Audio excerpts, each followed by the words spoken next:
The carefully polished exterior of the British monarchy has shown uncharacteristic cracks in recent weeks, revealing a man bearing a burden few could comprehend. Prince William, the stoic heir to the throne, has experienced a profound emotional collapse in public view, a striking departure from the traditional royal reserve that defined previous generations. This vulnerability surfaces at what is arguably the most challenging period of his life, a perfect storm of family health crises, broken fraternal bonds, and intense public scrutiny that has stretched even his considerable resilience. As he confronts Catherine's cancer battle, his father's illness, a bitter estrangement from his brother, and the unrelenting demands of his future role, William stands at a crossroads, not just personally, but institutionally, embodying the painful transition from the old monarchy to whatever must come next. This article examines the complex interplay of factors leading to this moment, exploring how personal tragedies and public duties have converged to create a uniquely modern royal crisis.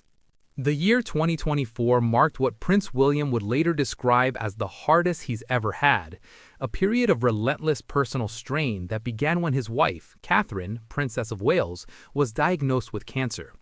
The diagnosis came after what was initially presented as routine abdominal surgery, throwing the royal family into turmoil and forcing William to balance public duties with private anguish. Just as the family was grappling with Catherine's illness, another devastating blow landed. King Charles III was also diagnosed with cancer, creating an unprecedented situation where both the current monarch and the future queen consort were simultaneously battling serious health conditions.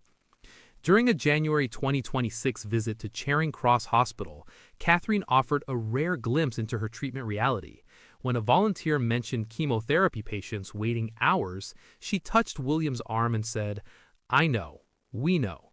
Her first public acknowledgement of personal experience with chemotherapy since entering remission in January 2025. William, standing beside her, praised the staff's tireless work while highlighting holistic care's role in healing, a nod to what had undoubtedly been part of Catherine's own recovery journey. These dual health crises placed William in an unprecedented position, serving as primary support for his wife while simultaneously preparing to potentially assume more royal responsibilities should his father's health decline further. This strain between private caregiver and public figure has exacted a significant emotional toll, particularly given William's close relationship with both individuals. The strain was visible during public appearances where his usually composed demeanor occasionally gave way to visible exhaustion and emotion, signaling that even a future king has breaking points when faced with such converging personal tragedies. Chapter 2. The Prince's Tears. Public Vulnerability as Royal Revolution. Perhaps one of the most striking manifestations of William's emotional state emerged in a video released by Kensington Palace on World Mental Health Day.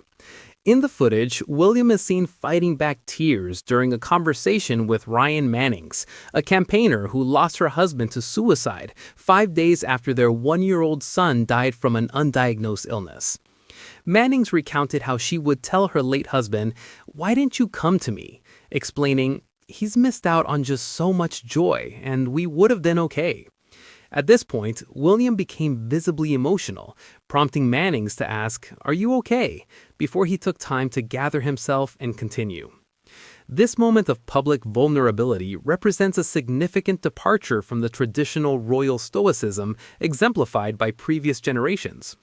Where his grandfather Prince Philip maintained an almost unshakable exterior, and his grandmother, Queen Elizabeth II, famously kept her emotions private, William represents a new approach to royal emotional expression.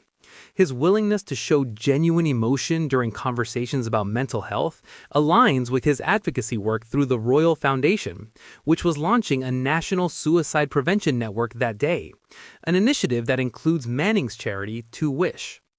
William has directly connected this shift to his vision for modernizing the monarchy, telling Canadian actor Eugene Levy that he hopes the royal family doesn't go back to some of the practices in the past that he and Harry grew up with. His emotional openness serves a dual purpose.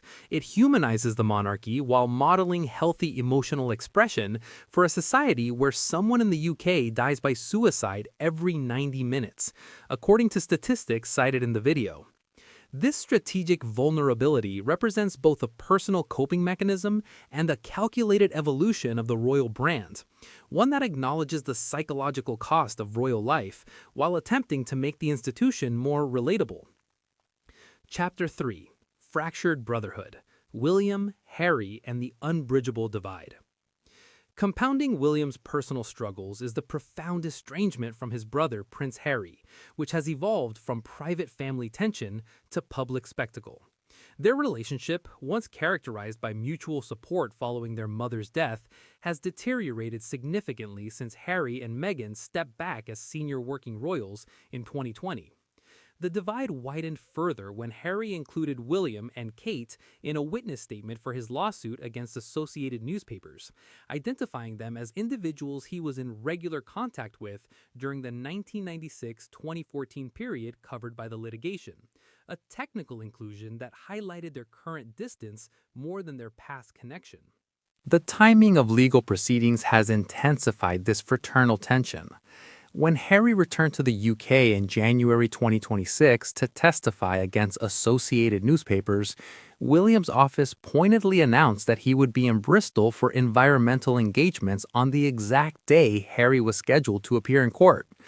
This scheduling coincidence appeared strategic, eliminating any possibility of an impromptu meeting and signaling William's preference for distance during what promised to be another media spectacle centered on Harry's grievances. The emotional toll of this fractured relationship cannot be overstated for William, who has lost not just a brother, but a lifelong confidant during a period when family support would be most valuable. Harry's continued public discussions of royal life, including his emotional courtroom testimony where he claimed the British media made my wife's life an absolute misery, forced William into a defensive posture, protecting both the institution he will one day lead and his own family's privacy. This protective stance necessarily creates further distance, leaving William to navigate his current crises without the sibling support that once helped him through similarly difficult periods, particularly in the aftermath of their mother's death. Prince William finds himself navigating an unprecedented challenge, redefining what it means to be a modern monarch while managing extraordinary personal crises. His approach represents a distinct departure from traditional royal models of emotional restraint, instead embracing a more vulnerable, psychologically aware form of leadership. This shift is not merely personal preference, but a strategic response to changing public expectations of transparency and authenticity from public figures. During his interview with Eugene Levy, William explicitly addressed his reform ambitions, stating that change for good was on his agenda when he becomes king. His emphasis on mental health advocacy, environmental sustainability through initiatives like the Earthshot Prize, and emotional openness represents a coherent vision for a monarchy that is both service-oriented and psychologically attuned. This vision has taken shape against a backdrop of his personal struggles, suggesting that his experiences with family illness and estrangement may directly inform his approach to future kingship. However, this modernization project occurs alongside the daily reality of royal duties that must continue regardless of personal circumstances. William's schedule, from environmental visits in Bristol to mental health advocacy, demonstrates a commitment to maintaining public engagements even during private turmoil. This dual existence exemplifies the central tension of his position: how to model emotional openness while maintaining the dignity and stability expected of a future head of state. His ability to navigate this tension will likely define his eventual reign, setting precedents for how future monarchs balance human vulnerability with institutional stability. The convergence of challenges facing Prince William raises fundamental questions about the monarchy's structure and sustainability in the 21st century. The institution traditionally relied on a distributed model of responsibility among senior royals, but recent years have seen a significant contraction in the number of working royals. With Harry and Meghan's departure, Andrew's removal from public duties, and now the health issues affecting both Charles and Catherine, the monarchy's operational capacity has been stretched thin, placing additional pressure on William as the primary active senior royal beside his father. This institutional strain coincides with a changing media landscape that has complicated the royal family's relationship with the press. Harry's lawsuit against Associated Newspapers highlights this tension, as he alleges phone hacking, obtaining personal records through deception, and other forms of unlawful information gathering by tabloid publications. William must navigate this adversarial media environment while maintaining necessary press relationships for the monarchy's visibility, a balancing act made more difficult by his brother's very public legal battles and the intense scrutiny surrounding Catherine's health. The monarchy's future relevance may well depend on its ability to adapt to these pressures while maintaining public support. William's approach, combining traditional duty with modern emotional expression, represents one potential path forward. However, this evolution requires him to serve as both institutional pillar and vulnerable human, a dual role that carries significant psychological weight. As he manages his family's health crises, his fractured relationship with Harry, and his growing responsibilities towards an institution in transition, William embodies the central paradox of the modern monarchy, an ancient institution attempting to cultivate authenticity in an age of unprecedented transparency. Prince William's emotional unraveling represents more than a personal crisis. It illuminates the profound pressures facing a monarchy at a crossroads. The convergence of personal tragedies with institutional demands has created a perfect storm that tests both the man and the system he is destined to lead. His visible struggle, marked by public tears and acknowledged difficulties, humanizes an institution often perceived as remote, even as it raises questions about the sustainability of current royal structures.